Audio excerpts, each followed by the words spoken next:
The US today just bombed 3 nuclear sites in Iran. At marami nagsasabi na nasa World War III na tayo. Pero tama nga ba sila? As of now, wala pa tayo sa World War III.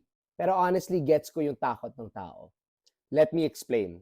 Una, while tama yung this was the first time the US attacked Iran, this was a mere targeted strike and not a full-blown declaration of war, as the US has not officially declared war on Iran yet.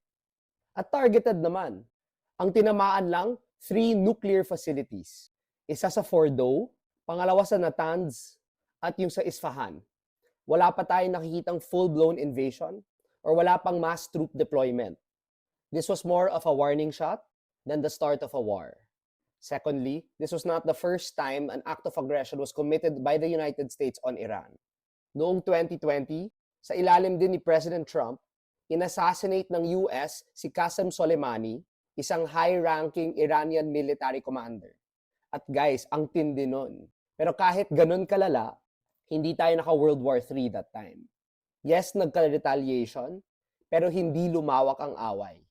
Pangatlo, mangyayari lang yung totoong World War III kung kasali yung ibang mga superpowers. Bukod sa US, meron ding Russia, meron ding China. Kasama din yung Europa.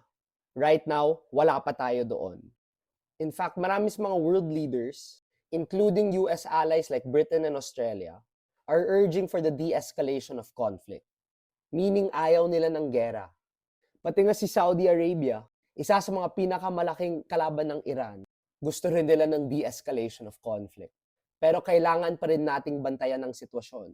Because this strike only increases the risk of escalation. One wrong move, everything can be crumbling down. Kaya sobrang mahalaga ang diplomacy ngayon. Lalo na kay President Trump, who is representing a country that supposedly promotes and upholds the rules-based international order. Kung totoo nga yan, then this is a time to act with restraint and leadership, and not just force. Hey, do you like listening to my apps? Why? What's wrong with you? Ba't ka ganyan? Well, anyway, if you like listening to my apps, you can listen to my new podcast called Hey Iyo, available on Spotify and Apple Podcasts.